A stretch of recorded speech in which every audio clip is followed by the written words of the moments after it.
ঘরে ঢুকতে হবে। ঠাকুর ঘরে ঢুকে ভগবানের কাছে গিয়ে এবার ভোগের থালাটা সাজিয়ে ভগবানকে ভোগ নিবেদন করতে হবে।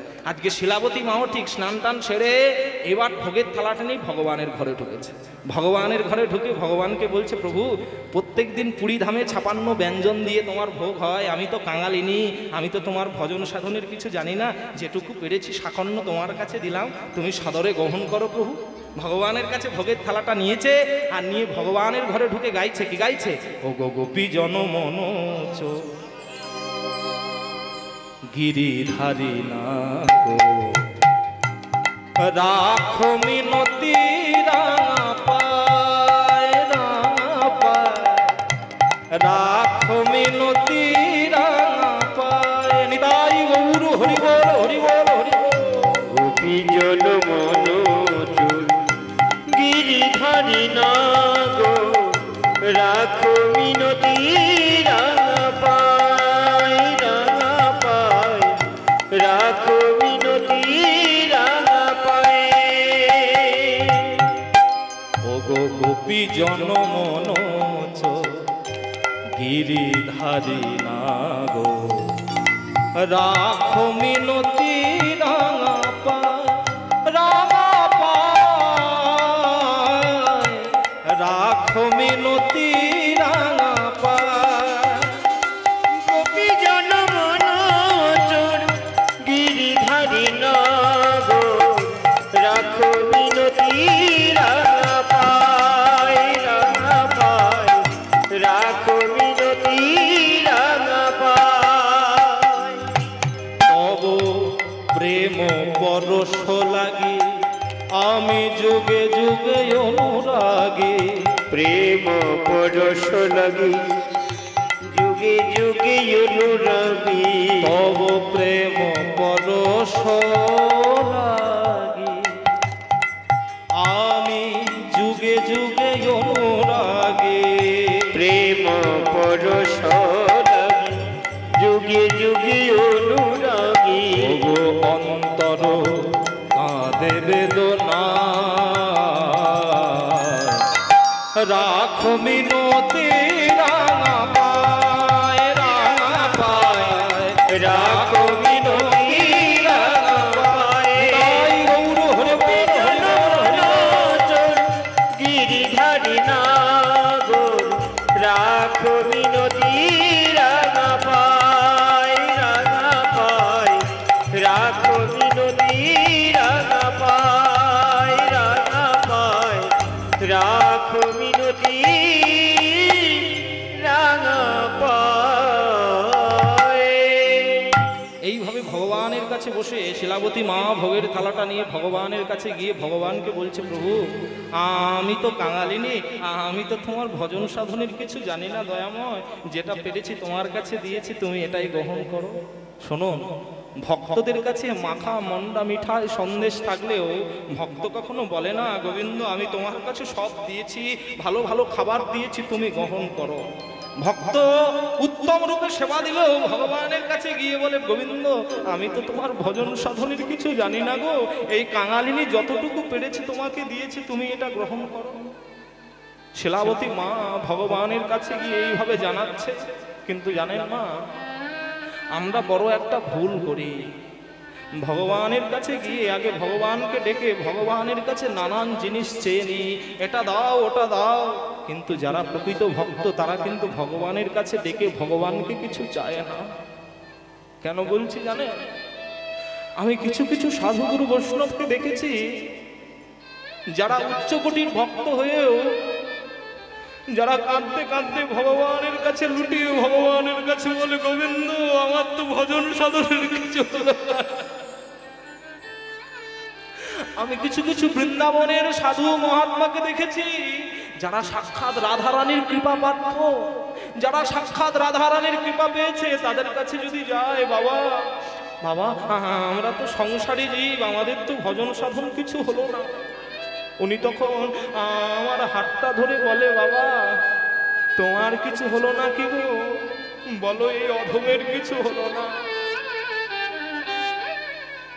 আর যারা প্রকৃত ভক্ত হয় ভগবানের কাছে কখনো কোনো জিনিস চেয়ে ভগবানের সঙ্গে স্বার্থের সম্পর্ক করে না। যারা ভগবানের প্রকৃত ভক্ত হয় তারা ভগবানের কাছে কি চায় জানেন? ভক্তরা বলে, গোবিন্দ তোমার কাছে এই প্রার্থনা কি জানো? তুমি আমার হয়ে যাও আর আমি তোমার হয়ে যাই। আর যারা উচ্চমানের সাধক তারা ভগবানকে কি বলে?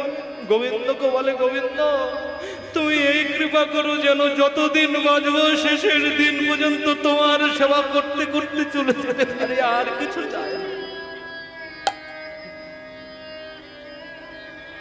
আমরা জীবনে একটা বড় ভুল করেছি কি জানেন?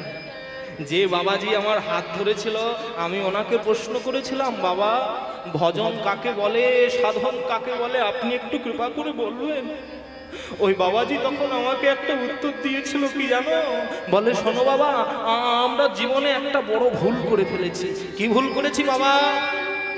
যাকে আপন ভাববার কথা তাকে পর করে দিয়েছি, আর যাকে পর করবার কথা ছিল তাকে আপন বলে জড়িয়ে ধরেছি। এ কি বলছেন বাবা? হ্যাঁ বাবা, কি বলতে যাচ্ছেন? বলে, শোনো, যে ছেলে মেয়েটাকে পর করবার কথা ছিল তাকে আমরা আপন বলে জড়িয়ে ধরেছি, আর যে ভগবানকে, যে গৌর নিতাইকে আপন করবার কথা ছিল তাকে আমরা পর করে দিয়েছি। বলো আমাদের ভজনের পথে কিভাবে উন্নতি হবে? আমাদের তো উন্নতি হবে না। তাই মা, একটা কথা বলে রাখি, ভগবানের কাছে বসে ভগবানকে কিছু দিতে পারেন কি না পারেন, ভগবানের কাছ থেকে কিছু চাইবেন না। স্বার্থের সম্পর্ক করতে নেই। আপনি যতদিন স্বার্থ থাকবে ততদিন ভালোবাসবেন, আর স্বার্থ শেষ হয়ে যাবে ভালোবাসবেন না, এটা কখনো হয় নাকি? হ্যাঁ, একটা কথা মনে পড়ে গেল আমার। রামচন্দ্র যখন সীতা দেবীকে উদ্ধার করে এনে সিংহাসনে বসেছে, সকল ভক্তরা আছে, জাম্বুমানকে ডেকে বলছে, জাম্বুমান বলো তুমি কি চাও? জাম্বুমান বলছে, প্রভু তুমি যা দেবে তাই নেব। তখন রামচন্দ্র বলছে, বেশ জাম্বুমান, শোনো, আমি তোমাকে কিষ্কিন্ধার রাজা করে দিলাম, তুমি আজ থেকে কিষ্কিন্ধার রাজ্য পালন করবে। বিভীষণকে ডেকেছে, বিভীষণকে ডেকে বলছে, বিভীষণ শোনো, তুমি আজ থেকে লঙ্কার রাজা হলে আজকে লঙ্কার রাজ্য পালন করবে। একে একে সবাইকে ডেকে ডেকে দিয়েছে, কিন্তু অদূরে দাঁড়িয়েছিল হনুমান।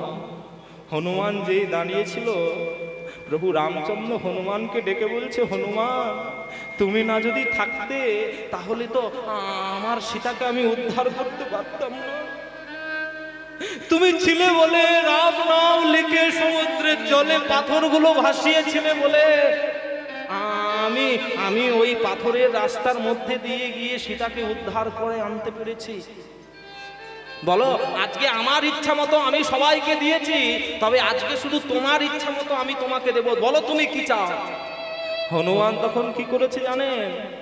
ভগবান বলে দিয়েছে যে তুমি যেটা চাইবে সেটা দেব। হনুমান যে অনেক কিছু চেয়ে নেবে তা চাইনি, সঙ্গে সঙ্গে ভগবানের পরম ভক্ত তো ভগবানের চরণের কাছে গিয়ে হাঁটু দুটো মুড়ে ভগবানের কাছে বুঝে বলছে, গোবিন্দ দিতে যদি হয় এই অধম আপনার কাছে এই প্রার্থনা করছে, আপনার কাছে আমার চাওয়াটা কি জানেন? শুধু রাতুল রাঙা চরণ দিও, নিতাই গৌর হরি বল, রাতুল রাঙা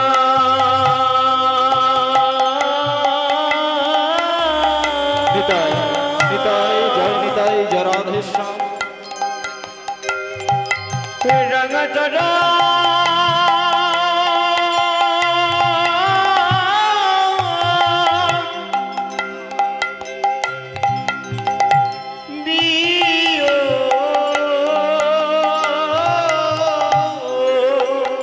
হে প্রভু হে,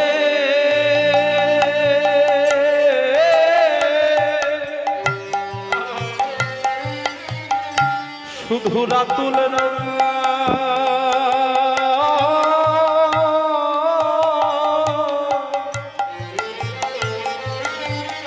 ওই চরণ দিও,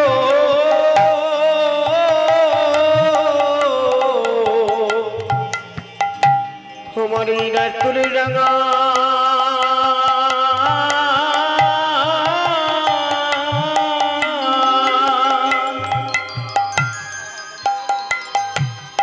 রাঙা চরণ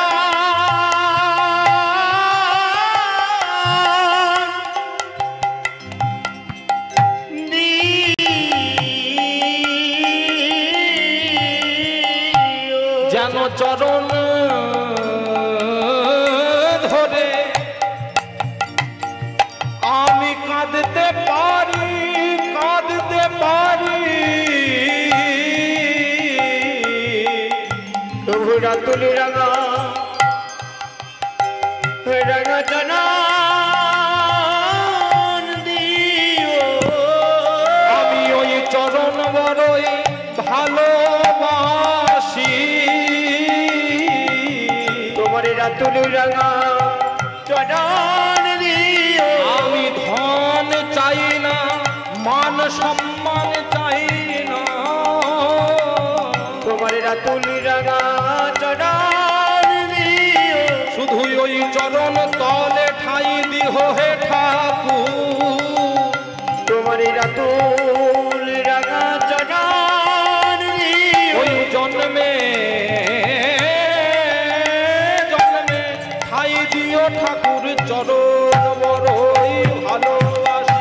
জন্মে জন্মে ঠাই দিও চরণ বড়ই ভালোবাসি। জন্মে জন্মে ঠাই দিও চরণ বড়ই ভালোবাসি। তোমার রাতুলি রাঙা চরণ দিও। এইভাবে শিলাবতী মা যখন ভগবানের ঘরে ঢুকে কাঁদছে, এখন কি হয়েছে জানেন? পেছন থেকে সনাতন দাস এসে দরজাটা ধাক্কা দিয়ে বলছে, শিলাবতী, ও শিলাবতী, দরজাটা খোলো। আর যেই স্বামী ডেকেছে, সঙ্গে সঙ্গে শিলাবতী মা স্বামীর ডাক শুনতে পেয়ে চোখের জলটা মুছে দিয়ে তাড়াতাড়ি করে দরজাটা খুলে দিয়েছে। যেই দরজা খুলে দিয়েছে, সঙ্গে সঙ্গে সনাতন দাস শিলাবতীকে বলছে, শিলাবতী, কি তোমার চোখে জল? না স্বামী, ওই আমার চোখে তো জল নেই। শিলাবতী, আপন ভজন কথা না কহিও যথা তথা। তুমি ভগবানকে কিভাবে ভালোবাসো তুমি কারো কাছে বলতে যেও না। তুমি ভগবানকে সখা জ্ঞানে ভালোবাসো, তুমি ভগবানকে পতি জ্ঞানে ভালোবাসো, তুমি ভগবানকে পিতা জ্ঞানে ভালোবাসো, কারো কাছে বলতে যেও না। যদি বলো না, তুমি কিন্তু ঠকে যাবে। তোমার ভালোবাসার মূল্য এই জগতের মানুষ দেবে না। হ্যাঁ, এই জগতের মানুষ জানে কি জানেন তো? একটা মেয়ের হাত ধরে মেলায় গিয়ে ফুচকা খেলে তাকে ভালোবাসা বলে, একটা বাইকে করে মেয়েকে নিয়ে ঘুরলে তাকে ভালোবাসা বলে, ভালো কাপড় গিফট করলে, সোনা দানা গিফট করলে তাকে ভালোবাসা বলে না। ওটাকে ভালোবাসা বলে না, ওটাকে বলে ভালোভাবে ফাঁসা। হ্যাঁ, ভালোবাসা কাকে বলে জানেন? আমরা যেটাকে ভালোবাসা বলি ওটা ভালোবাসা নয়, ওটা আমাদের মিষ্টি মিষ্টি ভালো ভালো ভাষা, মিষ্টি মিষ্টি কথা বলে এর কাছে ওর কাছে ভালো মানুষ সাজতে আমরা ভালো পারি, কিন্তু ভালোবাসতে পারি না। ভালোবাসতে গেলে ভালোবাসার মানুষের জন্য দুফোঁটা অশ্রু ঝরাতে হয়, তবে তাকে ভালোবাসা বলে। এমনি এমনি ভালোবাসা হয় না। রবীন্দ্রনাথ ঠাকুর একটা জায়গায় গিয়ে বলেছিলেন, ভালোবাসার আনন্দ থাকে স্বল্পক্ষণ, তার বিরহটিটাকে সারাটি জীবন। হ্যাঁ, তাই একটা গান আমার মনে পড়ে যায় যে ভালোবাসা বাঁচতে গেলে দুফোঁটা চোখের জল ফেলাতে হয়। কেন জানেন? হ্যাঁ, একটা গান আছে না মান্নাদের, তিনি সুন্দর করে গিয়েছেন। কি বলেছেন বলুন তো? তুমি কটা রাত কাটিয়েছ জেগে স্বপ্নে মিথ্যে আবেগে, কি এমন দুঃখ ফেস হয়েছ যে তুমি সুখের সাগরে ভাসবে। বলো পথের কাঁটায় পায় রক্ত না ঝরালে কি করে খানে তুমি আসলে। বলো কখনটা চোখের জল ফেলেছ যে তুমি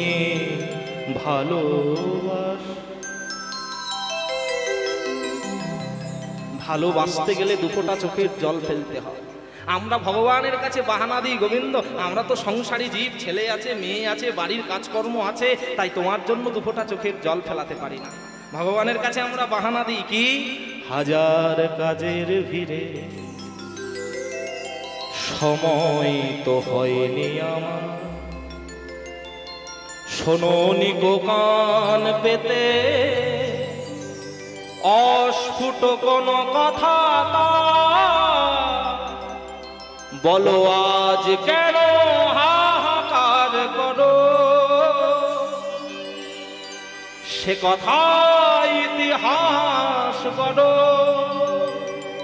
কি এমন দুঃখকে সয়েছ যে তুমি সুখের সাগরে ভাসবে? বলো পথের কাঁটায় পা রক্ত না ঝরালে কি করে এখানে তুমি আসলে?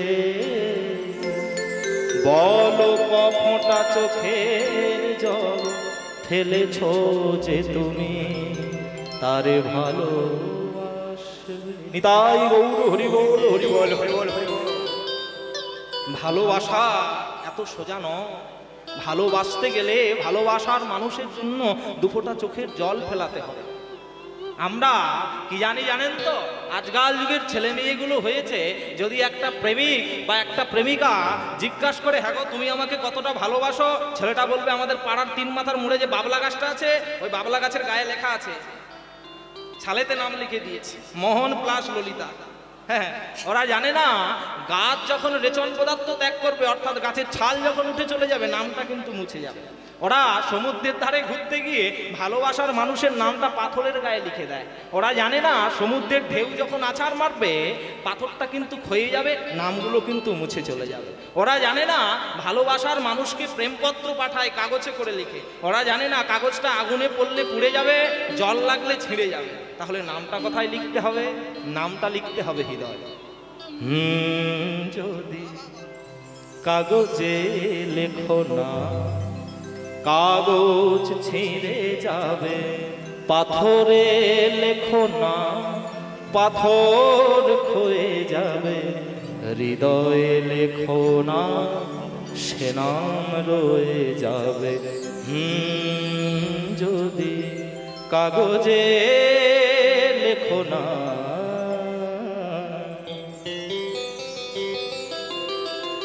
তাই ভালোবাসতে গেলে হৃদয় থেকে ভালোবাসতে হবে। তাই আজকে শিলাবতী মা যেই চোখের জল ফেলেছে ভগবানের জন্য, সনাতন দাস গিয়ে যেই বলেছে শিলাবতী তোমার চোখে জল, না না না স্বামী আমার চোখে তো জল নেই। আজকে সনাতন দাস বলছে বেশ, তুমি যার জন্যই কাঁদো না কেন, যখন কাঁদবে বাড়ির জানালা দরজা বন্ধ করে দিয়ে কাঁদো। তুমি যদি সমাজের কাছে দাঁড়িয়ে চোখের জল ঝরাও, কেউ তোমার চোখের জলের দাম দেবে না। শিলাবতী এই সময় বয়ে যাচ্ছে, তুমি আমার হাতে প্রসাদ দাও। হাতটা বাড়িয়েছে, শিলাবতী মা কি করেছে? স্বামীর হাতে প্রসাদ দিয়েছে। যেই প্রসাদ পেয়েছে সনাতন দাস, প্রসাদ পেয়ে শিলাবতীকে বলছে শিলাবতী একটা কথা বলবো তোমাকে। কি কথা? তুমি আমার সংসারে ভালো আছো তো? যে সকল বর্তমান যুগে সংসার করেছেন, যারা সংসার অবলম্বী মানুষ, যে মেয়েটা তার পিতামাতার ঘর ছেড়ে আপনার সংসারটাকে নিজের সংসার বলে মেনে নিয়েছে, মাঝে মাঝে তাকে জিজ্ঞাসা করবেন, সে মেয়েটা তার পিতামাতার কাছ থেকে এসেছে, সুখ স্বাচ্ছন্দ্য সব ভুলে গিয়ে আপনার ঘরটাকে আপন ঘর মেনেছে। আপনি জিজ্ঞাসা করবেন কি গো তুমি আমার সংসারে এসেছো, ভালো আছো তো? কেন জানেন? নারী জাতি কখনো স্বামীর কাছ থেকে ভালো টাকা পয়সা চায় না। নারী জাতি শুধু চায় তার স্বামী যেন তাকে একটু সম্মান করে। একটা ইংলিশে কথা আছে কি জানেন? Money loss, something loss, health loss, nothing loss, but character loss, all total loss. অর্থাৎ আপনার যদি স্বাস্থ্য খারাপ হয়ে যায়, আপনি ফল মূল খেয়ে শরীরটাকে ঠিক করে নেবেন। আপনার যদি টাকা খরচা হয়ে যায়, আপনি বেশি পরিশ্রম নিয়ে টাকা উপার্জন করতে পারবেন, কিন্তু চরিত্র যদি বিকিয়ে যায়, আপনি অর্থ দিয়ে চরিত্র কারো ফেরাতে পারবেন না। তাই নারী জাতি চায় তার স্বামী যেন একটু সম্মান করে। আজকে শিলাবতীকে যেই বলেছে শিলাবতী তুমি আমার সংসারে ভালো আছো, হ্যাঁ স্বামী ভালো আছে। তা তোমার মতো কৃষ্ণ ভক্ত স্বামী পেয়েছি, ভালো থাকবো না তা হয় নাকি? বেশ শিলাবতী, তাহলে আমি তোমাকে একটা কথা বলি। কি কথা স্বামী? শিলাবতী, আমি গতকাল গয়া যুদ্ধে যাত্রা করি। একই কথা বলছো স্বামী? স্বামী তুমি জানো না, আজকে এই সংসার করতে গিয়ে তোমার ঔরসে একটা ছোট্ট সন্তান আমার গর্ভে ধীরে ধীরে বেড়ে উঠছে, আর তুমি যদি এই সময় গিয়ে পশু হত্যা, জীব হত্যা করো, ওই পশু হত্যার পাপ তোমার সন্তানের ওপরে আসবে, জীব হত্যার পাপ সন্তানের ওপরে আসবে। তুমি অমন কাজ করো না। দেখুন মা, প্রত্যেকটা যুগে মাগুলো ভালো ছিল বলে সন্তানগুলো ভালো হয়েছে, তাই না?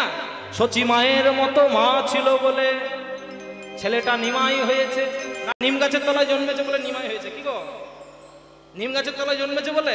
যদি আপনারা বলেন নিম গাছের তলায় জন্মেছে বলে ছেলেটার নাম নিমা হয়েছে, ও ছেলেটা যদি জাম গাছের তলায় জন্মাতো কি হতো? হ্যাঁ, ভাগ্যিস নিম গাছের তলায় জন্মেছে। তাই যাই হোক, এখন দেবকীর মতো মা ছিল বলে ছেলেটা কৃষ্ণ হয়েছে। আবার তাকিয়ে দেখুন, সারদা দেবীর মতো মা ছিল বলে ছেলেটা রবীন্দ্রনাথ ঠাকুর হয়েছে। ভগবতী দেবীর মতো মা ছিল বলে ছেলেটা জেসে সাগর নয় একবারে বিদ্যাসাগর হয়েছে। ভুবনেশ্বরী দেবীর মতো মা ছিল বলে ছেলেটা বিবেকানন্দ হয়েছে। আবার কংসের পিতা উগ্রসেন তিনি হরিভজন করত, কিন্তু মাতা পদ্মাবতী হরিভজন করতো না বলে ছেলেটা হয়ে গেছে কংস। তাই প্রত্যেক যুগে মাকে ভালো হতে হবে। আমি কিছুদিন আগে একটা ফেসবুকে ভাইরাল হয়েছে একটা ভিডিও দেখছিলাম, একটা মা সন্তান প্রসব করছে, আর সন্তান প্রসব করবার সময় মা তিনি দাঁড়িয়ে ওই বেডের মধ্যে শুয়ে আছে, ডাক্তারবাবুরা ডেলিভারি করছে, আর ওই মা ভগবানের কাছে হাত জোড়ো করে গাইছে। কি গাইছে জানেন? শ্রীকৃষ্ণ গোবিন্দ হরে মুরারে, হে নাথ নারায়ণ বাসুদেব নিতাই। কৃষ্ণ গোবিন্দ হরে মুরারি, হে নাথ নারায়ণ বাসুদেব। বলো শ্রীকৃষ্ণ গোবিন্দ হরে মুরারে, হে নাথ নারায়ণ বাসুদেব। কৃষ্ণ গোবিন্দ হরে মুরারি, হে নাথ নারায়ণ বাসুদেব। একমাত্র স্বামী সখা হমারে, একমাত্র স্বামী সখা হমারে, একমাত্র স্বামী সখা হমারে, একমাত্র স্বামী সখা হমারে। হে নাথ নারায়ণ বাসুদেব। শ্রীকৃষ্ণ গোবিন্দ হরে মুরারে, হে নাথ নারায়ণ বাসুদেব নিতাই। কৃষ্ণ গোবিন্দ হরে মুরারি, হে নাথ নারায়ণ বাসুদেব। হে নাথ নারায়ণ বাসুদেব, হে নাথ নারায়ণ বাসুদেব। ওই মাটা যখন সন্তান প্রসব করছে, যখন এই গানটা গাইছে, ডাক্তারবাবুরা বলছে বা বাবা ভেরি গুড ভেরি গুড। মা যখন গানটা করছে, আচ্ছা একটা কথা বলতে পারেন, ওই মাটা যখন বাচ্চা প্রসব করছে ভগবানের নাম গাইছে। কেন গাইছে জানেন? একটু চিন্তা ভাবনা করে দেখবেন। ওই মাটা চিন্তা করছে, আমি যখন আমার এই সন্তানের মতো আমিও একটা মায়ের জঠরের মধ্যে ছিলাম, আমার মা যখন আমাকে গর্ভে ধারণ করেছিল, আমি জেনেছিলাম যে একটা মায়ের গর্ভে সন্তান থাকলে কত কষ্ট ভক্তি করতে হয়, কত কৃমিকীটের দংশন সহ্য করতে হয়। আজকে আমার ছেলেটা আমার গর্ভের মধ্যে সেই জ্বালা যন্ত্রণা করছে। আমি তো সেদিন গোবিন্দ বলতে পারিনি, তাই আমি আমার ছেলে যাতে সুস্থ শরীরে ভগবানের নাম শুনতে শুনতে ধরাধামে আবির্ভাব হয়, আর আমি এতদিন জন্মে যে কাজটা করতে পারিনি, আমার ছেলে যেন জন্মের পর থেকে তার চরণে শরণ নেয়, আমি তার জন্য আমি ভগবানের নাম গাইতে গাইতে আমার ছেলেটাকে ভূমিষ্ঠ করছি। হ্যাঁ, এখানে একটা কথা বলছে কি জানেন তো? সবাইকে শিক্ষা দিচ্ছে, তোমরা শুধু বিপদে ভগবানকে ডাকবে না, বিপদে ভগবানকে ডাকবে না, খাইতে শুইতে যথা কথা নাম লয়, দেশ কাল বিভেদ নাই সর্বসিদ্ধি হয়। ভগবানকে ডাকার কোনো সময় নেই, তুমি সব সময় ডাকবে। শুধু বিপদে পড়িয়া সাধু কলা চপা খায়, ওটা করলে হবে না। বিপদে পড়ে শুধু ভগবানকে ডাকবো, সেটা করলে হবে না। সব জায়গায় ভগবানকে ডাকতে হবে। তাই দেখুন, সব জায়গায় মাগুলো ভালো বলে সন্তানগুলো ভালো, তাই না? হ্যাঁ, মাটি যদি ভালো হয় গাছে ভালো হবে, ও ভাই গাছ যদি ভালো হয় গাছে ফল ভালো হবে, আর ফল যদি ভালো হয় সে ফল গোবিন্দ সেবায় লেগে যাবে। তাই সব জায়গায় মাকে ভালো হতে হবে। নেপোলিয়ান বোনাপার্ট একটা কথা বলেছিল, কি বলেছিল জানেন? যে give me a blood I shall give you freedom. Netaji Subhas Chandra বলেছিল, তোমরা আমাকে রক্ত দাও, আমি তোমাদের স্বাধীনতা দেব। আর নেপোলিয়ান বোনাপার্ট একটা কথা বলেছিল জানো? যে শোনো, তোমরা আমাকে একটা ভালো মা উপহার দাও, আমি তোমাদের একটা জাতি উপহার দিয়ে দেব। তাই তোমাদের একটা ভালো মা উপহার দিতে হবে, ভালো মা উপহার না দিলে হবে না।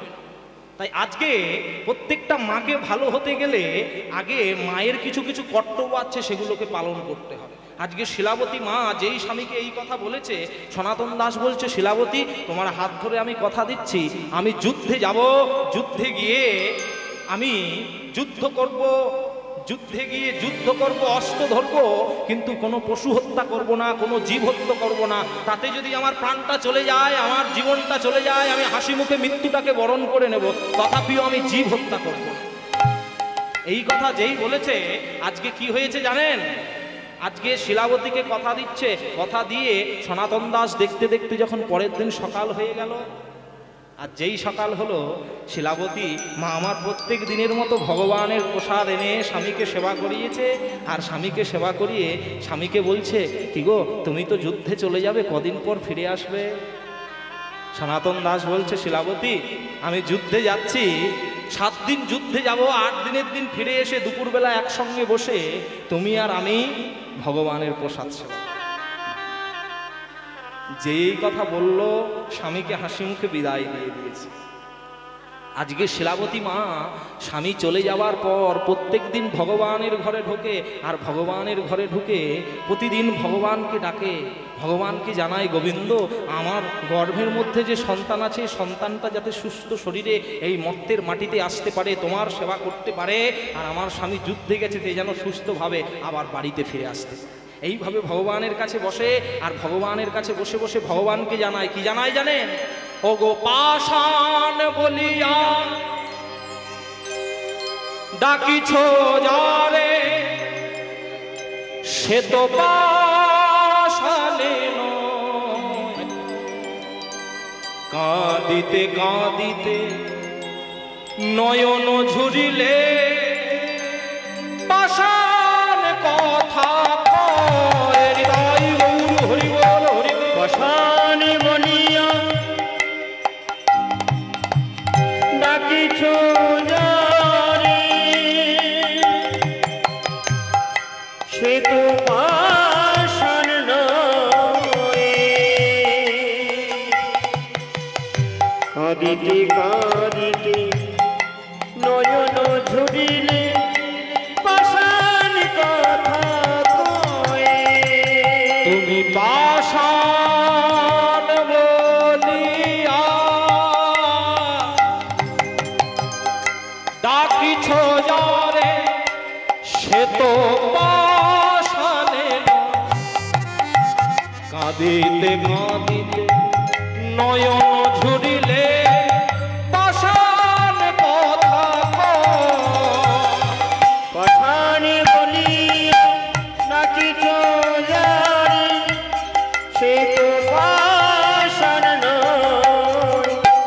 কাঁদিতে কাঁদিতে নয়ন ঝুরিলে পাষাণ কথা কয়।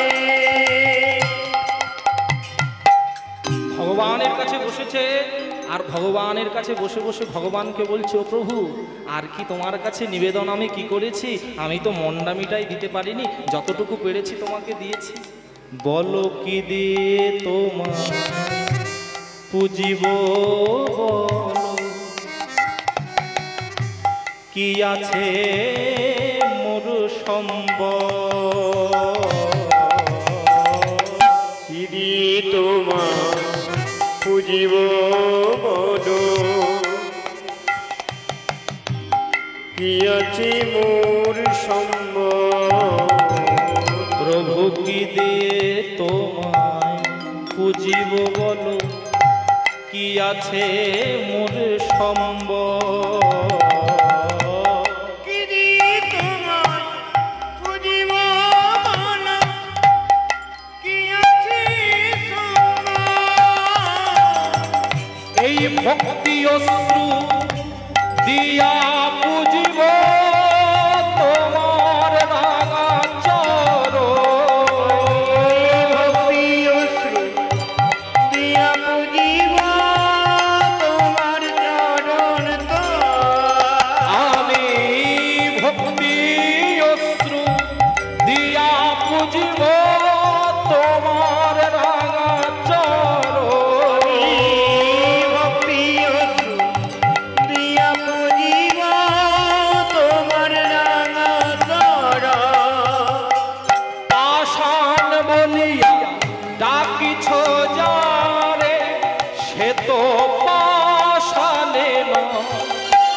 কাঁদিতে কাঁদিতে নয়ন ঝুরিলে পাষাণ কথা কই গাইব পাষাণ বলিয়া থাকিছ জানি, সে তো পাষাণ নয়।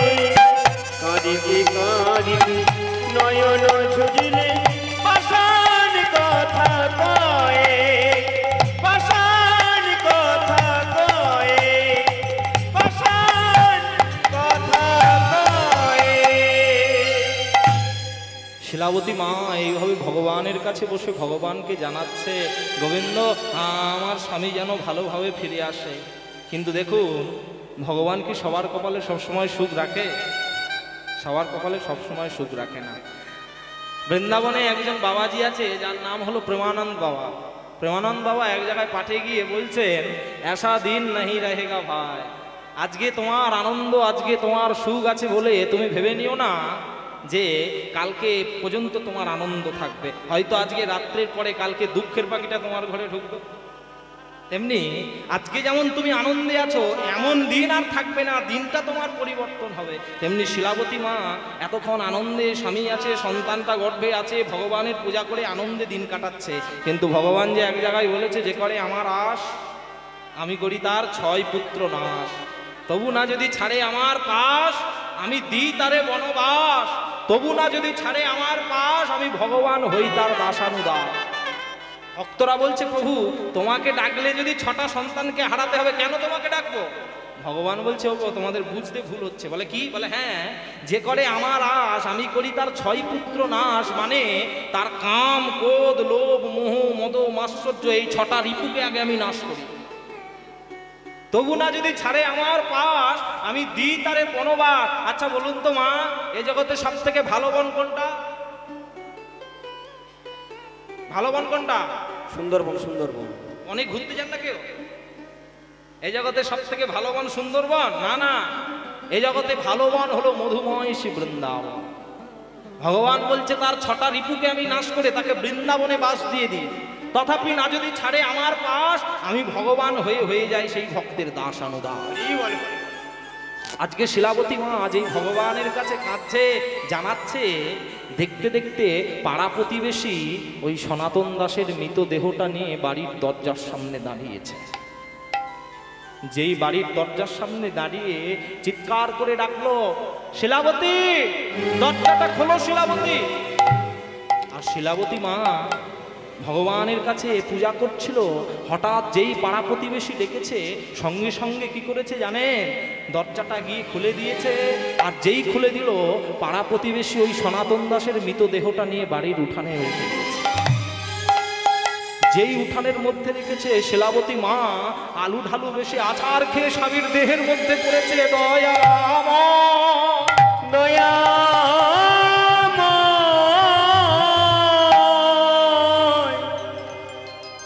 কি করলে প্রভু? আমি তো তোমার কাছে কোনোদিনও সুখ চাইনি, কেন করলে বলো? কেন তুমি আমার এই স্মৃতির সিঁদুর ছিনিয়ে নিলে দয়াময়? তবে কি সবাই তোমাকে ভক্ত বাঞ্ছা কল্পতরু বলে? আমার কি মনে হয় জানো, তুমি ভক্ত বাঞ্ছা কল্পতরু নয়, তুমি হলে নিঠুর ভগবান। আজকে এইভাবে শিলাবতী মা যখন চোখের জল ফেলিয়ে কাঁদছে, পাড়া প্রতিবেশী বলছে, ও মা কেঁদো না, যে একবার চলে যায় সে তো ফিরে আসে না, বৃথা কান্না, তুমি কেঁদো না। আমরা কি করি জানেন? একজন যখন চলে যায়, আপনজন চলে গেলে তার জন্য কাঁদি। এই জগতে 3 ধরনের কান্না হয়। একটা হলো শোকাশ্রু, একটা হলো অভিনয়ের অশ্রু, আর একটা হলো প্রেমাশ্রু। শোকাশ্রু কাকে বলে? যখন আপনজনকে হারায়, আপনজনকে হারিয়ে যখন 2 ফোঁটা চোখের জল ফেলি, সেটা হলো শোকাশ্রু। অভিনয়ের অশ্রু কাকে বলে? যাত্রা, নাটক, থিয়েটারে চোখের সামনে মলম লাগিয়ে যে কাঁদে, ওটা হলো অভিনয়ের অশ্রু। আর প্রেমাশ্রু কাকে বলে? ভক্ত ভগবানকে না পেয়ে যে কান্না করে, সেটা হলো প্রেমাশ্রু। ভক্ত ভগবানের জন্য কাঁদছে, কবে দেখা দেবে গোবিন্দ তুমি আমায় বলো। না পাওয়ার যে কান্না, সেটা হলো প্রেমাশ্রু। আজকে সেই মা কাঁদছে, স্বামীর জন্য কাঁদছে, শোকাশ্রু করছে। চোখের জলে বুক ভাসিয়ে দিচ্ছে। পাড়া প্রতিবেশী বলছে, শিলাবতী, যে একবার চলে যায় সে তো ফিরে আসে না, তাই তুমি বৃথা কান্না কেঁদো না। দেখুন, যাই হোক, তিনি তো নিজের স্বামী, নিজের কাছের মানুষটাকে হারানোর যে কি দুঃখ, কি যন্ত্রণা যারা হারিয়েছে তারা ছাড়া কেউ জানে না। পাড়া প্রতিবেশী শিলাবতী মাকে সান্ত্বনা দিয়ে সনাতন দাসের মৃতদেহটা শ্মশানের মধ্যে নিয়ে গিয়ে মুখাগ্নি করেছে। আর মুখাগ্নি করবার পরে সনাতন দাসের মৃতদেহটা জ্বলতে জ্বলতে এক মুঠো ছায়ে পরিণত হয়েছে। দেখুন, আমরাও একদিন সবাই চলে যাব। আমরা চিরদিন কেউ থাকতে আসেনি মর্তের মাটিতে, চিরদিন কেউ আমরা অমর হয়ে থাকতে আসেনি, আমাদের একদিন চলে যেতে হবে। তবে শোনো, যে দেহটাকে এত গরমে যত্ন করে 3-4 বার স্নান করছো, সাবান মাখছো, নানান ধরনের সেন্ট দিয়ে শরীরটাকে সুস্থ রাখছো, ভালো খাবার দিয়ে সুস্থ রাখছো, এ দেহটাকে একদিন চলে যেতে হবে। যে দেহ আপন জ্ঞানে যতন করো রাত্রি দিনে, পর কত ভূষণ আবেশ। ও ভাই, পরমাত্মা ভগবান যেদিনে দেহ থেকে হবে অট্টধ্যান, সেদিন এই দেহটা হবে শিগাল কুকুরের ভুক্তই অবশ্যই। এই দেহ থেকে পরমাত্মা গোবিন্দ যেদিন চলে যাবে, এই দেহটা শিগাল কুকুরের খাবার বস্তু হয়ে যাবে। তাই এই দেহ নিয়ে বেশি গর্ব করা ভালো না। আজকে সনাতন দাসের দেহটা জ্বলে পুড়ে ছাই হয়ে গেছে। আমাদের মৃত্যুর পর শরীরের 3টে পরিণতি হয়, কি জানেন? শরীরটাকে যদি কবর দেয়া হয় তাহলে শরীরটা পচে কৃমিকীটে পরিণত হবে। শরীরটা যদি জঙ্গলে মৃতদেহ হয়, মারা যায়, পশু পাখিতে ছিঁড়ে খাবে, ওরা বিষটা ত্যাগ করবে, শরীরটা বিষটাই পরিণত হবে। আর এই শরীরটা যখন সনাতন ধর্ম মতে মৃত্যুর পরে আগুনে পোড়ানো হবে, দেহটা এক মুঠো ছায়ে পরিণত হবে। আজকে সনাতন দাসের মৃতদেহটা পুড়তে পুড়তে এক মুঠো ছায়ে পরিণত হয়েছে। শিলাবতী মা স্বামীকে হারিয়েছে, স্বামীকে হারানোর পরেও একটা সম্বল নিয়ে বেঁচে আছে, কি জানেন তো? ওই যে গর্ভের মধ্যে ছোট্ট সন্তানটা আছে, ওটাকে অবলম্বন করে বেঁচে আছে। দেখুন মা, প্রত্যেকটা মানুষের যেটা হয় সেটা ভালোর জন্য হয়, তাই না? একটু ভেবে দেখবেন তো, আপনাকে কষ্ট দিচ্ছে মানে আপনি ভাবছেন যে ভগবান আমার সঙ্গে অন্যায় করছে না। ভগবান যেটা ভক্তকে কষ্ট দুঃখ দুঃখ দুঃখ ভগবান ভক্তের মঙ্গলের জন্য সব সময় করে। হ্যাঁ, বলতে গিয়ে একটা কথা মনে পড়ে গেল, ভগবান যে সবার ভালোর জন্য করে ওটা বলতে গিয়ে আমাদেরকে শিক্ষা দিয়েছেন কে জানেন? কবিগুরু রবীন্দ্রনাথ ঠাকুর। তিনি আমাদের সবাইকে শিক্ষা দিয়েছেন একটা গানের মাধ্যমে। তিনি বলতে গিয়ে আমাদেরকে বলেছেন, কি বলেছেন? এই করেছো ভালো নিঠুর হে, নিঠুর হে, এই করেছো ভালো। নিতাই গৌর হরি বল, হরি করেছো ভালো নিঠুর হে, নিঠুর হে, এই করেছো ভালো, এই করেছো ভালো নিঠুর হে, নিঠুর হে, এই করেছো ভালো, এই করেছো ভালো নিঠুর হে, নিঠুর হে, এই করেছো ভালো। এমনি করে হৃদয়ে তীব্র দহন জালো নিঠুর হে, নিঠুর হে, এই করেছো ভালো, এই করেছো ভালো নিঠুর হে, নিঠুর হে, এই করেছো ভালো। আমার ধূপ না পোড়ালে গন্ধ কিছুই নাহি ঢালে। আমার ধূপ না পোড়ালে মানে, আচ্ছা বলুন তো মায়েরা, ধূপ পোড়ালে কি হয়? ছাই হয়। কাগজ পোড়ালে ছাই হয়, পাতা পোড়ালে ছাই হয়। আচ্ছা, সব জিনিস পোড়ালে ছাই হয়, কিন্তু জগতে এমন একটা জিনিস আছে যেটাকে পোড়ালে তার মূল্য বেশি বৃদ্ধি হয়। কি বলুন তো, জানেন? সোনা। ঠিক বলেছে। হ্যাঁ, এখন সোনার দাম কত করে হয়েছে আপনারা জানেন? প্রায় আজকে বোধহয় ৭২,০০০ হয়ে গেছে 10 গ্রাম সোনার দাম। নিতাই গৌর হরি বল হরি বল। তা তেমনি জাগতিক জগতে সোনাকে যত পোড়াবেন সোনাটা খাদ মুক্ত হয়ে গিয়ে খাঁটি সোনাতে পরিণত হবে, তেমনি আমাদের এই দেহ সোনাটাকে যত পোড়াবেন কার আগুনে? কৃষ্ণ নামের আগুন। কৃষ্ণ নামের আগুনে যত পোড়াবেন আমাদের দেহটা তত খাঁটি হবে, আর এই খাঁটি সোনাটা গোবিন্দের সেবায় লাগে। তাই বলছে আমারে ধূপ না পোড়ালে গন্ধ কিছুই নাহি ঢালে, আমারে দীপ না জ্বালালে দেয় না কিছুই আলো, নিঠুর হে নিঠুর হে এই করেছ ভালো। নিতাই গৌর হরি বল ভালো নিঠুর হে নিঠুর হে এই করেছ ভালো, এই করেছ ভালো নিঠুর হে নিঠুর হে এই করেছ ভালো। ভগবান আমাদের কখন আঘাত করেন? ভগবান আমাদের যখন তখন আঘাত করেন না, আমরা যখন ঘুমিয়ে থাকি তখন আঘাত করেন। বলে সে কি? বলে হ্যাঁ, কখন ঘুমিয়ে থাকি? বলে আমরা মায়া জগতের ঘুমে যখন ঘুমিয়ে থাকি। বলে না, আমরা যখন অজ্ঞান রূপ অন্ধকারের ঘুমে ঘুমিয়ে থাকি তখন ভগবান আঘাত করে। তাই তিনি বলতে গিয়ে বলছেন ভগবান কখন আমাদের আঘাত করে?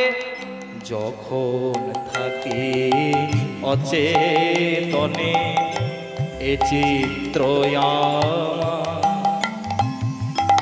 আঘাত সে যে পরস্তব সেই তো পুরস্কার।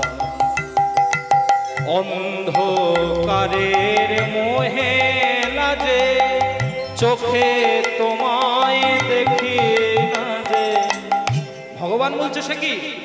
আমি আমাকে দেখবার জন্য কমিটির ছেলেরা এত সুন্দর লাইট দিয়েছে, এত সুন্দর ঝাড়বাতি দিয়েছে, আমাকে দেখতে তোমরা পাচ্ছ না। আকাশে আমি সূর্য দিয়েছি, পূর্ণিমার চাঁদ দিয়েছি, এত আলো থাকার সত্ত্বেও আমাকে দেখতে পাচ্ছ না।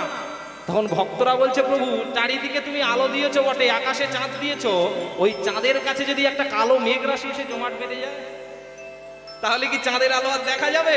বলে তেমনি তুমি আমাদের হৃদয়ের মধ্যে আছো আমরা জানি, কিন্তু মায়ারূপী মেঘগুলো এসে জমাট বেঁধে গেছে, তাই তোমাকে দেখতে পাচ্ছি না। ভগবান বলছে তাহলে আমি কি করব? বলে তুমি একটা কাজ করবে। তোমার কাজটা কি জানো? বজ্রে তোলো আগুন করে আমার যত কালো, নিঠুর হে নিঠুর হে এই করেছ ভালো। নিতাই করেছ ভালো নিঠুর হে নিঠুর হে এই করেছ ভালো, এই করেছ ভালো নিঠুর হে নিঠুর হে এই করেছ ভালো। শিলাবতী মা স্বামীকে হারানোর পর আপনারা যেমন আজকে কীর্তন শুনতে এসেছেন, তেমনি শিলাবতী মাও ঠিক একদিন আপনাদের মতো কীর্তন শুনতে এসেছে। এখন কীর্তন শুনতে এসে যেই কীর্তন শুনছে, যিনি কীর্তন গাইছেন তিনি বলছেন শোনো, রথযাত্রার সময় যে রথ দর্শন করে আসে এবং আসার পরে যার মৃত্যু হয়, মৃত্যুর পরে তার আত্মা জগন্নাথ চরণ প্রাপ্তি হয়ে যায়। এখন মা যে কানে ওই কথাটা শুনেছে, মায়ের মনে আশা জেগেছে আমিও জগন্নাথ দর্শনে যাব। হ্যাঁ, আমাদের তো রথ প্রায় চলেই এলো, 22-এ আসার বোধহয় রথযাত্রা নাকি এবছর, তাই তো? হ্যাঁ, রথযাত্রা 22-এ আসা।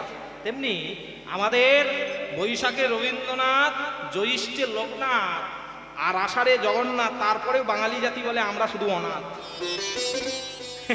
নিতাই গৌর হরি বল হরি বল। তেমনি আমাদের রথযাত্রা আসছে, মনে রাখবেন পুরী ধামে যে রথ হচ্ছে, ওই রথটা যেমন কাঠ দিয়ে তৈরি, আমাদের এই দেহটাও কিন্তু একটা রথ, তাই না? জগন্নাথ দেবের রথের কাঠের সংখ্যা হলো 206টি, তেমনি আমাদের এই দেহ রথটা এটাও 206টি হাত দিয়ে গঠিত আছে। ওই জগন্নাথ দেব রথের মধ্যে বসে থাকেন, আমাদের দেহ রথের মধ্যেও ভগবান আছে। ওই রথ থেকে যখন জগন্নাথ নেমে যাবে, তখন ওই রথটাকে পুরীর রন্ধনশালায় দিয়ে দেওয়া হবে রান্না করবার জন্য, কাঠগুলোকে জ্বালিয়ে দেওয়া হবে। তেমনি আমাদের এই দেহরথ থেকে যখন ভগবান নেমে যাবে, আমাদের এই দেহটাকেও মৃত বলে ঘোষণা করে আগুনে পুড়িয়ে দেওয়া হবে, তাই না? তাই মনে রাখবে, আমরা যে পুরী ধামের রথ দেখছি, আমাদের এই দেহ রথ, দুটো রথ কিন্তু একই রথ।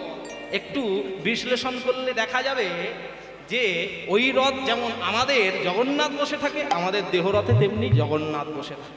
তেমনি কাজী নজরুল ইসলাম একটা জায়গায় গিয়ে বলেছিলেন, রথযাত্রা মহারণ্য লোকাধুম ধাম, লোকধুম ধাম ভক্তেরা লুটায়ে পথে করিছে প্রণাম, করিছি প্রণাম। রথ ভাবে আমি দেব, পদ ভাবে আমি, ভাবি আমি আর মূর্তি ভাবে আমি দেব, হাসেন অন্তর্যামী, হাসেন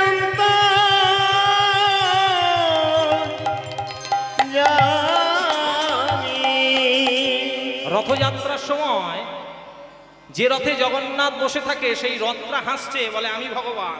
যে পথ দিয়ে রথটা যাচ্ছে ওই রাস্তাটা ভাবছে আমি ভগবান। এখন স্বয়ং জগন্নাথ তিনি বসে বসে হাসছেন, বলে তোমরা সবাই যদি ভগবান তাহলে আমি কে? আমি কে? হ্যাঁ, তাই ভগবান আজকে হাসছে। আজকে মাও ঠিক তিনি মনে সংকল্প নিয়েছে আমি জগন্নাথ দর্শনে যাব। তাই একা তো এই অবস্থায় যেতে পারবে না। তা মা কি করছে জানেন? তাই পাড়া প্রতিবেশীর কাছে গেছে, গিয়ে বলছে কি গো তোমরা আমাকে জগন্নাথ দর্শনে নিয়ে যাবে? পাড়া প্রতিবেশী বলছে মাথা খারাপ, তুমি এখন একজন গর্ভবতী মা, পথের মধ্যে যেতে যেতে তোমার যদি গর্ভ যন্ত্রণা উঠে আমরা তোমাকে সামলাতে পারবো না, তোমাকে আমরা ওখানে রেখে দিয়ে চলে যাবো। দেখুন বাবা, এ সমাজের মানুষ আপনাকে ততদিন ভালোবাসবে যতদিন স্বার্থ থাকবে, ততদিন ভালোবাসবে, স্বার্থ শেষ ভালোবাসা শেষ, তাই না? একটা বাবা মৃত্যু শয্যায় শুয়ে আছে, বাবার 4টে ছেলে। বড় ছেলে মনে মনে ভাবছে বাবা তো আর বেশি দিন বাঁচবে না, তা কার কাছ থেকে কত করে টাকা পাই একটু জেনে নিলে ভালো হতো। আর খাতা পেন নিয়ে বসেছে, ছোট ছেলে গালে জল দিচ্ছে, আর বড় ছেলে জিজ্ঞাসা করছে, ও বাবা আমাদের ওই পশ্চিম পাড়ায় রামপদ জানার কাছ থেকে কত পাও? বাবা মৃত্যু শয্যায় শুয়ে শুয়ে বলছে, খোকা 5,000 টাকা পায়। রামপদ জানা 5,000। ও বাবা আমাদের পূর্ব পাড়ায় ওই যে প্রকাশ মাইতির কাছ থেকে কত পাও? বাবা বলছে খোকা 15,000। ওরে বাবা, এক ধাক্কায় 10,000 বেড়ে গেছে। ও বাবা আমাদের ওই উত্তর পাড়ায় ওই যে কৃষ্ণেন্দু হাতি আছে, ওর কাছ থেকে কত পাও? বাবা বলে ওর কাছ থেকে 25,000 টাকা পাও। ওরে বাবা, যতবার জিজ্ঞাসা করি খালি বাড়ছে, কমছে না। এখন সর্বশেষে সেজ ছেলে বাবাকে জিজ্ঞাসা করছে, ও বাবা তুমি অসুস্থ হওয়ার কিছুদিন আগে আমাদের ওই বড় পুকুর ধারে ওই অনিমেষ মিশ্র যে ব্রাহ্মণ আছে ওর বাড়িতে যাতায়াত করতে, বলি ওর কাছ থেকে কত টাকা পাও? বাবা তখন মৃত্যু শয্যায় শুয়ে শুয়ে বলছে, খোকারে আমি ওর কাছ থেকে পাই না, ও আমার কাছ থেকে 1 লাখ টাকা পাই। বলে খাতা বন্ধ কর, খাতা বন্ধ কর। বাবার মাথা খারাপ হয়ে গেছে। হ্যাঁ, এতক্ষণ যেই বলছিল আমার কাছ থেকে পায়, আমার কাছ থেকে পায়, ওর কাছ থেকে পায়, তার কাছ থেকে পায়, ছেলেদের বলছে বাবার মাথাটা ঠিক আছে। যেই বলেছে আমার কাছ থেকে পায় অমনি বাবার মাথা খারাপ হয়ে গেছে। অর্থাৎ এই কথাটা এই জন্য বললাম, যতদিন আপনি দিতে পারবেন সমাজে আপনাকে ভালোবাসবে, যতদিন দেওয়া শেষ সেদিন ভালোবাসাও শেষ। তাই শিলাবতী মা বলছে, শোনো না, আমার পথের মধ্যে যদি কোনো অসুবিধা হয় তোমরা আমাকে পথের মধ্যে রেখে দিয়ে চলে যাও। বেশ, আজকে শিলাবতী মা আজকে পাড়া প্রতিবেশীর সঙ্গে চলেছে কোথায় না পুরী ধামে জগন্নাথ দেবকে দর্শন করতে। তা আমার সঙ্গে আপনারা যাবেন নাকি পুরী ধামে? যাবেন? আচ্ছা, পুরী ধামে কারা কারা গিয়েছেন একটু হাত তুলুন তো। বাহ, হাত তুলে রাখো, লাগাবেন না। পুরীর সমুদ্রে কারা কারা স্নান করেছে? বাহ, পুরীর সমুদ্রে স্নান করে কারা কারা চিংড়ি মাছের কপ্তাকারি খেয়েছে? কেউ খাননি তো? বেঁচে গেছে। আমি বুঝতে পারি না, মানুষ ধামে যায় পাপ টাপ থেকে বাঁচবার জন্য, ধামে গিয়ে সমুদ্রে স্নান করে সমুদ্রের ধারে দাঁড়িয়ে চিংড়ি মাছের কপ্তাকারি খাবে, ভেটকি মাছের চপ খাবে, ক্যাংড়া ভাজা খাবে। ওরে বাবা, ধামে গিয়ে আমিষ খাবার খেলে পাপ কমবে নি, পাপ আরো বেশি বেড়ে যাবে। হ্যাঁ, ধামে গিয়ে নিরামিষ খাবার খেতে হবে। কেমন বোঝা গেল? আর মানুষ ধাম কাকে বলে, তীর্থ কাকে বলে সেটাই তো ভুলে গেছে। ধাম কাকে বলে জানেন? ধাম হলো যেখানে স্বয়ং ভগবান লীলা করবার জন্য আসে, সেটা হলো ধাম। আর তীর্থ কাকে বলে? যেখানে গেলে আমাদের কিতাব জ্বালা পড়ে যায়, সেটা হলো তীর্থ। তাই আজকে আমরা যাব কোথায় না পুরী ধামে, যেখানে স্বয়ং জগন্নাথ এসেছে লীলা করবার জন্য। কেমন? হাতে তালি দেব আর গাইতে গাইতে যাব। কি গাইবো? ও মধ্যে করি দে রে নন্দলালা, ও পুরী কেন্দ্রাওয়ালা নিতাই গৌর হরিব।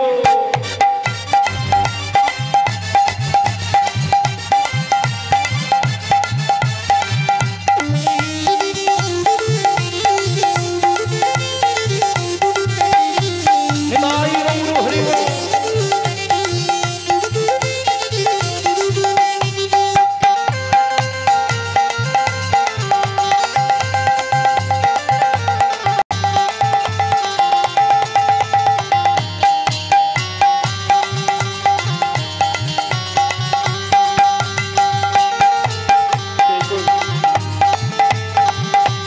করি রে নন্দনানা পুরী কেন্দ্রাওয়ালা। ও থাররে চাউল পড়ু কি না পড়ো, থাররে চাউল পড়ু কি না পড়ো, মোর কোর গেলা।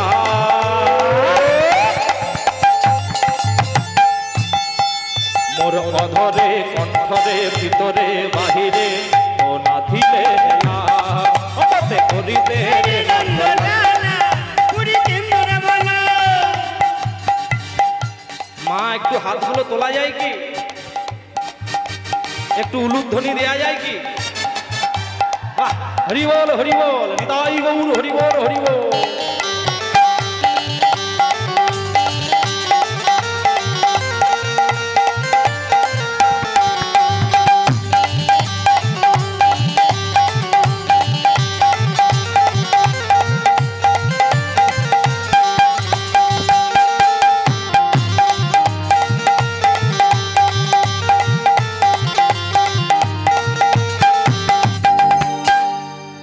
নরেন্দ্রে স্নান করে তিন্দেরি তিলক টিকা, লাউ থার কেন্দ্রা ধরে মুন্ডরে ভিড়ি টিকা।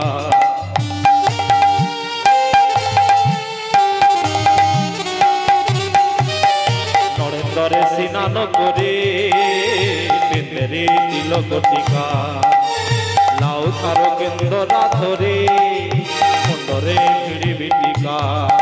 ও সারদা কালীর সিংহদুয়ার তো যাইবি পক্ষে ঝোলা।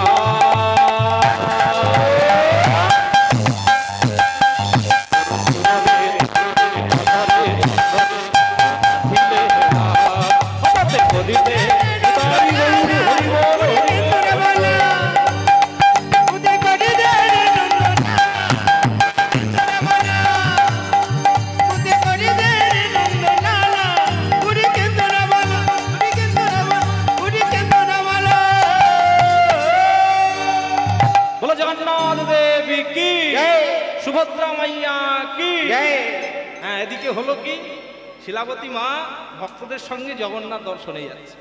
আর জগন্নাথ দর্শনে যেতে যেতে পথের মধ্যে মায়ের হলো তীব্র গর্ভযন্ত্রণা। না না না, আমি আর যে পারি না। আজকে শিলাবতী মা পথের মধ্যে যেতে যেতে মায়ের যেই গর্ভযন্ত্রণা আরম্ভ হয়েছে, পাড়া প্রতিবেশী বলছে ও ভাই আর দেরি নয়, চলো চলো আমরা সবাই পালিয়ে। শিলাবতী মাকে ওই পথের মধ্যে রেখে দিয়ে পাড়া প্রতিবেশী সবাই জগন্নাথ দর্শনে চলে গেছে। আর যেই চলে গেল, এদিকে শিলাবতী মা পথের মধ্যে বসে আছে, গর্ভযন্ত্রণায় ছটফট করছে। গর্ভযন্ত্রণা সহ্য করতে করতে মা ওই পথের মধ্যে একটা সুন্দর ফুটফুটে সন্তান প্রসব করেছে। বলুন তো মা, একটা মা 10 মাস 10 দিন গর্ভযন্ত্রণা সহ্য করে যখন একটা সন্তানের মুখের দিকে তাকায়, মা কিন্তু সকল সব দুঃখ কষ্ট ভুলে যায়, তাই না? কিন্তু শিলাবতী মায়ের ক্ষেত্রে হয়েছে ঠিক উল্টোটা। শিলাবতী মা যেই সন্তানটাকে হাতে তুলে নিয়েছে, নিয়ে বলছে তোর জন্যই আমার জগন্নাথ চরণে পড়ল বাধা, তোর জন্য আমি আমার স্বামীকে হারালাম, তাই এমন সন্তান থাকার থেকে না থাকা ভালো। এই বলে সন্তানটাকে হাতে নিয়ে দূর জঙ্গলের মধ্যে ছুড়ে দিয়েছে। যেই জঙ্গলের মধ্যে ছড়িয়ে দিয়েছে, এখন ভগবান মনে মনে ভাবছে এ ছেলেটাকে দিয়েই তো লীলা প্রকাশ করব, তাই এ তো আর মারা গেলে হয় না। ভগবান এখন কোল পেতে সন্তানটাকে ধরে নিয়েছে। এখন ছগন জগন্নাথ তিনি বসে বসে ভাবছেন যে যে মা আমাকে দর্শন করবে বলে ছেলেকে হারালো, স্বামীকে হারালো, সংসার সুখ হারালো, নিজের মাথা সিঁদুর পর্যন্ত হারিয়েছে, ওই মাকে না যদি আমি নিজে দেখা দিই, তাহলে এ জগতে ভগবান আছে বলে কেউ বিশ্বাস করবে না। তাই স্বয়ং জগন্নাথ উনি একটা গো বালকের বেশ ধারণ করে মায়ের কাছে এসে দাঁড়িয়েছে। মায়ের কাছে দাঁড়িয়ে বলছে, ও মা, এই যে মা। মা বলছে, কি হলো বাবা? ও মা, আরে তুমি এখানে বসে আছো, কি ব্যাপার, তোমার কি হয়েছে? খোকা, আমি জগন্নাথ দর্শনে যাচ্ছি। ও, তুমি জগন্নাথ দর্শনে যাচ্ছিলে, তুমি পড়ে আছো এখানে, আমাকে রেখে দিয়ে চলে গেল যে ওরা। তা তোমাকে রেখে দিয়ে চলে গেল, তুমি আমার সঙ্গে যেতে চাও? হ্যাঁ, তুই আমাকে নিয়ে যাবি বাবা? হ্যাঁ, আমি তোমাকে নিয়ে যাব, তুমি আমার সঙ্গে যাবে? নিতাই নিতাই গৌরপ্রেমানন্দে হরি হরি বল। নিতাই গৌরপ্রেমানন্দে হরি হরি বল। নিতাই গৌরপ্রেমানন্দে হরি হরি বল। আজকে শিলাবতী মা কি করেছে? মায়ের হাতটা ধরেছে, আর মায়ের হাতটা ধরে পদ অতিক্রম করতে করতে ওই ছোট্ট গো বালক রূপী ভগবান আজকে মাকে নিয়ে গিয়ে পুরী ধামে দাঁড়িয়েছে। আর দাঁড়িয়ে মাকে দেখাচ্ছে, ও মা, ভালো করে তাকিয়ে দেখো, ওই যে সুভদ্রা বসে আছে, ওই যে বলরাম বসে আছে, আর ওই যে আঙুলটা বাড়িয়ে দিয়েছে, কিন্তু দেখায়নি ওটা জগন্নাথ। কেন? ওই জগন্নাথই মায়ের হাত ধরে আছে। মা এখন যেই প্রথমে সুভদ্রার রূপটা দেখিয়েছে, মা সুভদ্রার রূপ দেখছে। আর দেখতে দেখতে দেখতে দেখতে কখন যে ছেলের হাতটা ছেড়ে দিয়েছে মায়ের আর মনে হচ্ছে। যেই ছেলেটার হাতটা ছেড়ে দিয়েছে, এবার বলদেব ভগবানের রূপ দর্শন করছে। দেখতে দেখতে ফাঁকা অংশটা, ওটাকে তো পূরণ করতে হবে। যে ছেলেটা হাত ধরেছিল স্বয়ং জগন্নাথ, মা এখন বলরামের রূপ দেখতে দেখতে ছেলেটাকে জিজ্ঞাসা করছে, এই খোকা, কোথায় গেলি রে? ছেলে কি আর থাকে? যেই মা ছেড়ে দিয়েছে, কি হয়েছে? ছিল মায়ের হাত ধরে, সেই তো গেল রথের পরে। ছিল মায়ের হাত ধরে, সেই তো গেল রথের পরে। দেখো, ছিল মায়ের হাত ধরে, সেই তো গেল রথের পরে। ছিল মায়ের হাত ধরে, সেই তো গেল রথের পরে। আর তখন দেখিতে না পাই, আর তখন দেখিতে না পাই, আর তখন দেখিতে না পাই, আর তখন দেখিতে না পাই। জয় জগন্নাথ নাম হলো, জগন্নাথ নাম হলো, জয় জগন্নাথ নাম হলো, জগন্নাথ নাম হলো। হাতি অঙ্গে মিশে গেল, জয় জগন্নাথ নাম হলো, হাতির অঙ্গে মিশে গেল, জয় জগন্নাথ নাম হলো। হাতি অঙ্গে মিশে গেল, ভক্ত বলো হরি বলো, হাতির অঙ্গে মিশে গেল, ভক্তগণ হরি যেন হাতির অঙ্গে মিশে গেল। জয় জগন্নাথ নাম হলো, জয় জগন্নাথ নাম হলো, জয় জগন্নাথ নাম হলো। এইভাবে মা আমার জগন্নাথ বলরাম সুভদ্রার রূপ দর্শন করে যেই বাড়িতে আসলো, মায়ের মৃত্যুর পরে আত্মা জগন্নাথ চরণ প্রাপ্তি হয়ে গেল। কিন্তু যে ছেলেটাকে বনের মধ্যে ছুড়ে দিয়েছে, ও ছেলেটা তো বনের মধ্যে পড়ে আছে। আচ্ছা মায়েরা বলুন তো, একটা ছেলে জন্মাবার পর ছেলের মুখে একটা জিনিস দেয়, কি দেয় গো? নিম পাতার রস। কি দেয়? মধু দেয়। কেন? ছেলেটা মধুকে মিষ্টি মিষ্টি কথা বলবে, তাই না?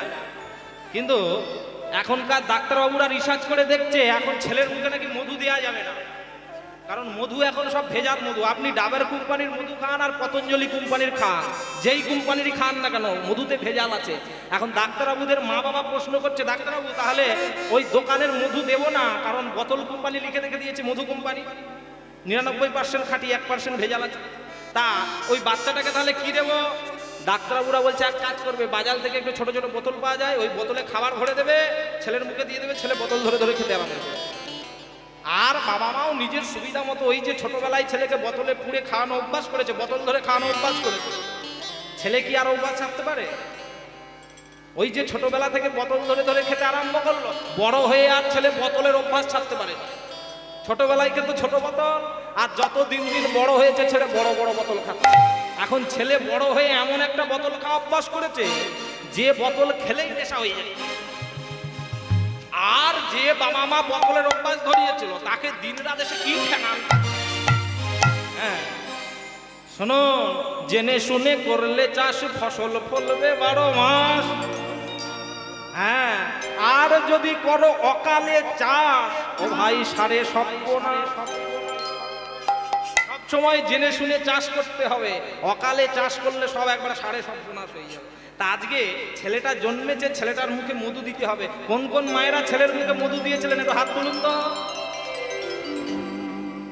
আচ্ছা, ছেলে মধুকে মিষ্টি মিষ্টি কথা বলবো বলে মধু দিয়েছিলেন, তা এখন বুঝতে পারছেন কেমন মিষ্টি মিষ্টি কথা বেরোচ্ছে? ওরে বাবা, দিন রাত কি মধুর মধুর কথা বেরিয়ে। হ্যাঁ, নিতাই গৌর হরি বল। এখন ভগবান ভাবছে ছেলের মুখে মধু দিতে হবে, তাই ভগবান আর দেরি করলেন না, কি করলো জানেন?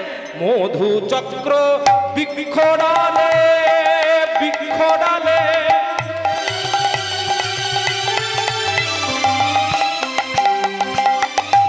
ও হে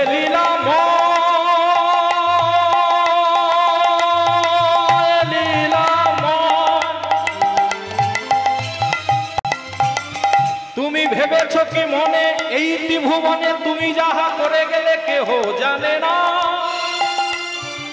ও ভাই বারে বারে আর আশা হবে না, তুমি যাহা করে গেলে আসিয়া হেথাই চিত্রগুপ্ত লিখিয়া ভাই ভরিছেন খাতায়। মানুষ দেবতা হয় হয় অবতার, মানুষের কুলে কলঙ্কের কালি তুমি লাগায়ো না।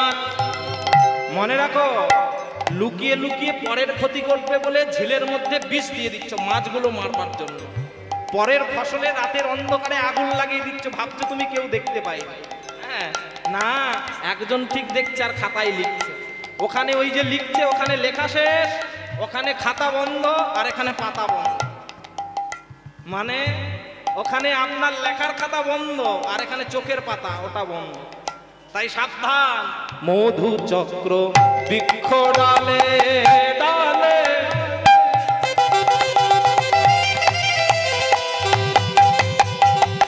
ও ভাই সৃজন করিলা করিলা, দেখো ফোটা ফোটা মধু শিশু গালেতে ধরিলা। কিবা মধু চক্র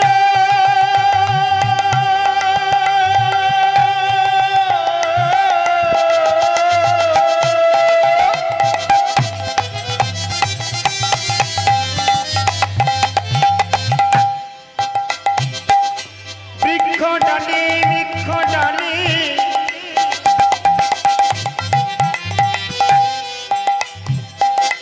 সৃজন করিল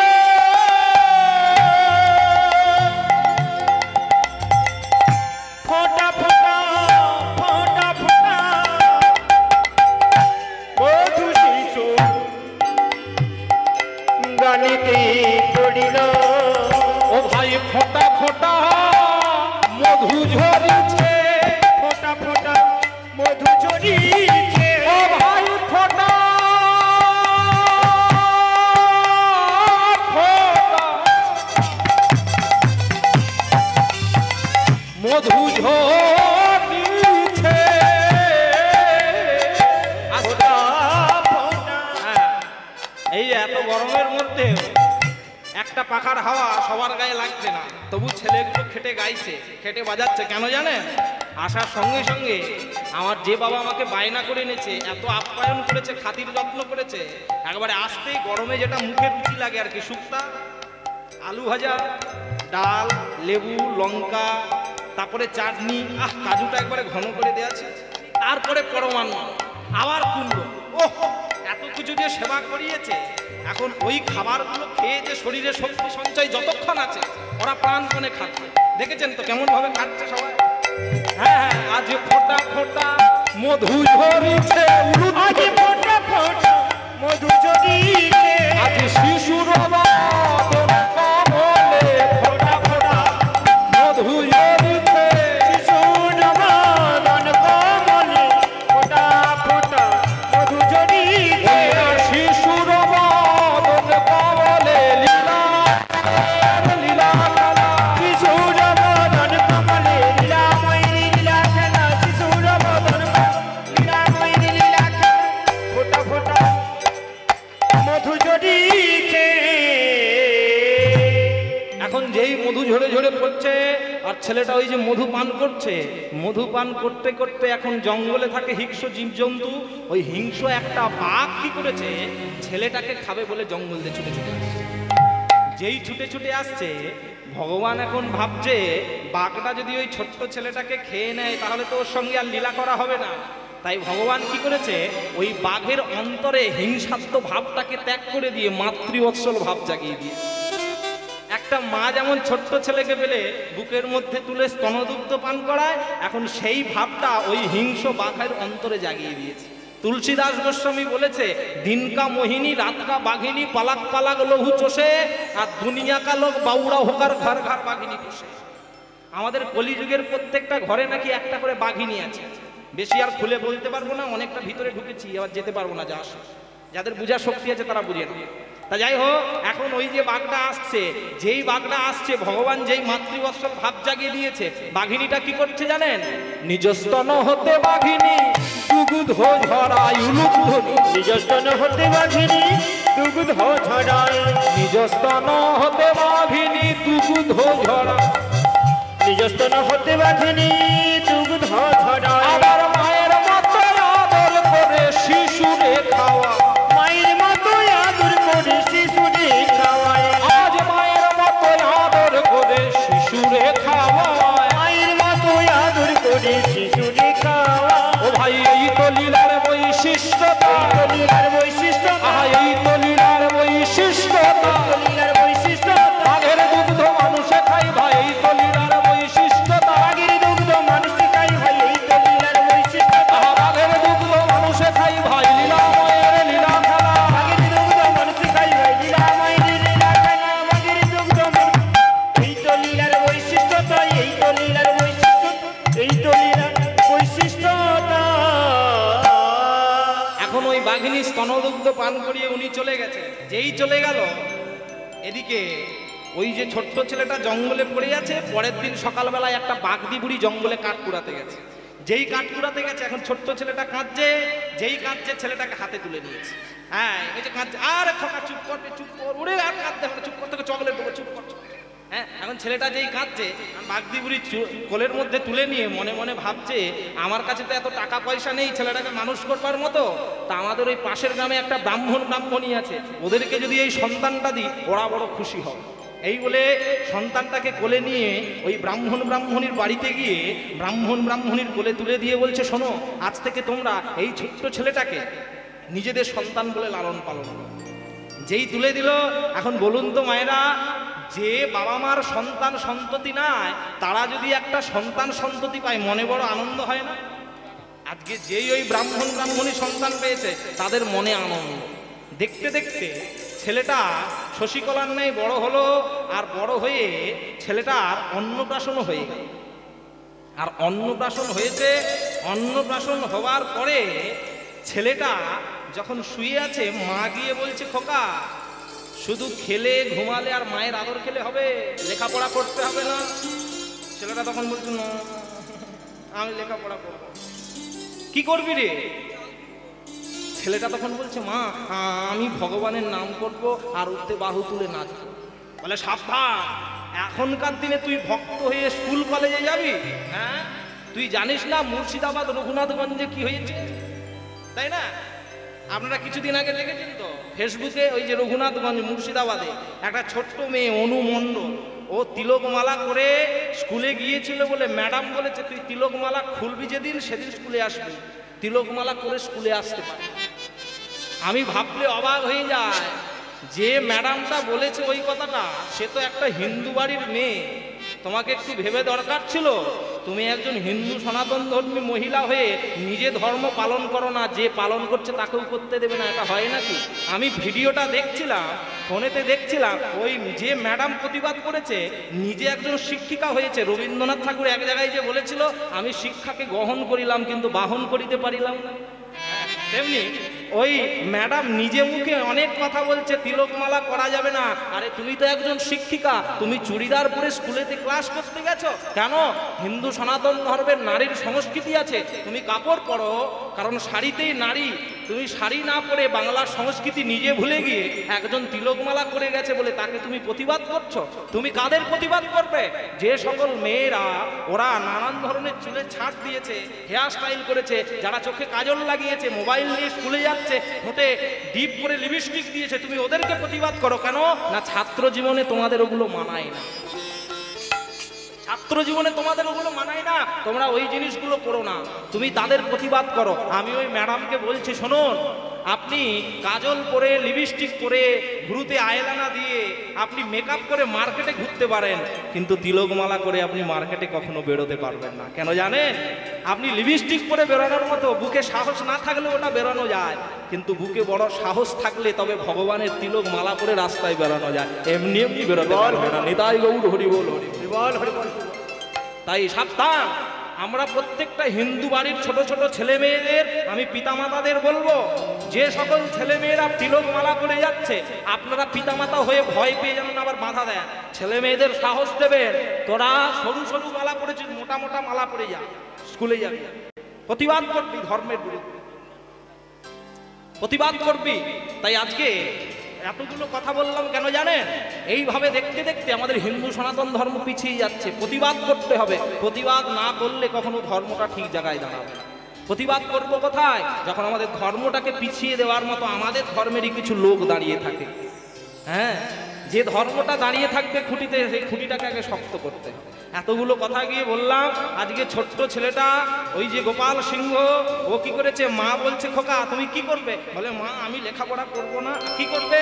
আমি শুধু হরি বলে নাচিব, হরি বলে নাচিব, হরি বলে নাচিব, হরি বলে নাচিব, ঊর্ধ্বে দুটি বাহু তুলে হরি বলে নাচিব, ঊর্ধ্বে দুটি বাহু তুলে হরি বলে নাচিব, ঊর্ধ্বে দুটি বাহু তুলে হা কৃষ্ণ বলে, নিতাই গৌর বাহু তুলে হা কৃষ্ণ বল, হরি বলে নাচিব, হরি বলে নাচিব। তাই ছেলেটা একদিন বাবার কাছে গেছে, বাবা বলছে, খোকা তুমি লেখাপড়া করবে না? কি করবে? বাবা বাবা এই ভরা বর্ষায় সবাই আষাঢ় মাসে সবাই জাল নিয়ে জাল ফেলতে যাচ্ছে, তুমি আমাকে একটা জাল দেবে বাবা, আমিও জাল ফেলতে যাব। ছেলেটা যেই বলেছে, বাবা কি করেছে, তুমি আমার 7 নয় 5 নয় একটা মাত্র ছেলে, তুমি জাল ফেলতে গিয়ে যদি নদীতে ডুবে যাও, না না না তোমাকে আমি জাল দেবো। এই বলে ছেলেটাকে কি করেছে জানেন? হাতে একটা জাল দিয়েছে, অনেক অনুরোধ করবার পরে। এখন ছেলেটা কি করেছে না, জালটা নিয়েছে আর জাল নিয়ে পথ দিয়ে যাচ্ছে, আর যেতে যেতে ভগবানের নাম গাইছে। কি গাইছে জানেন?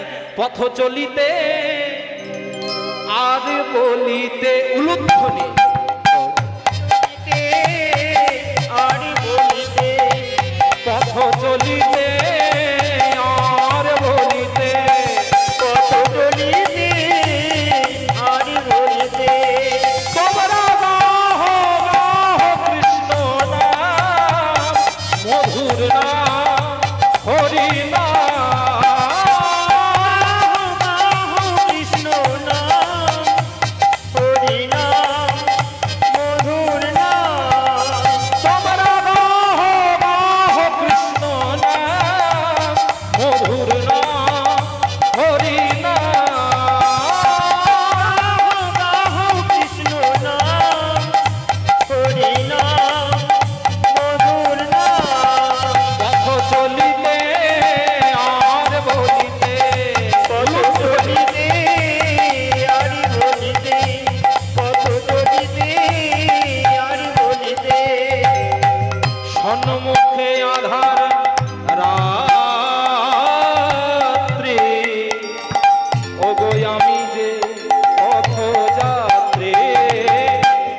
শুনুন, এই গানটা হয়তো আপনারা অনেক শিল্পীর মুখে শুনে থাকতে পারবেন, কিন্তু আমি এই গানের অন্তরাটা যে গাইবো, দুরকম সুর দিয়ে গাইবো। কেন জানেন? আমার গুরুদেব আমাকে বলেন, বাবা গান শুধু গাইলেই হয় না, গান তখন গাটা সার্থক হবে যখন গানটা শুধু শ্রোতাদের কান পর্যন্ত যাবে, তখন গান হলো না। গানটা যখন শ্রোতাদের কান থেকে গিয়ে প্রাণে গিয়ে বসবে, তখন হবে সেটা গান। যে গান শুনলে জুড়ায় প্রাণ, সেটাই তো প্রকৃত গান। হ্যাঁ, আমি সুরটাকে দুরকম করে গাইবো, অন্তরাটা একটু লক্ষ্য করবেন তো। সন্মুখে আধার রাত্রি, ওগো আমি যে পথযাত্রী, এইরকম রকম একভাবে গাইলাম, দু রকম সুরটা দেখাচ্ছি। দ্বিতীয়টা দেখুন। সম্মুখে আধার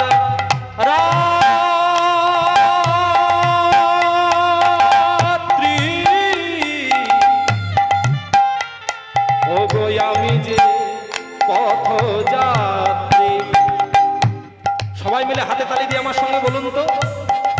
কথা বলিতে তার না, পথ চলিতে তার না, কথা বলিতে তার না, পথ চলিতে তার না, কথা বলিতে তার না, পথ চলিতে তার না, কথা বলিতে তার না, পথ চলিতে তার না।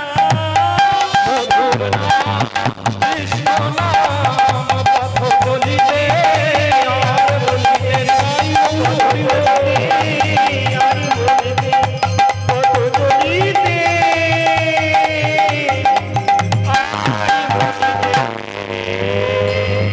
এইভাবে নদীর ধারে গেল, আর নদীর ধারে যে জালটা দিয়েছিল, জালটা নিয়ে নদীতে গিয়ে ফেলাচ্ছে। প্রথম বারেতে নদীতে জাল ফেলিল, জালের মধ্যে ইটের টুকরো উঠিয়া আসিল।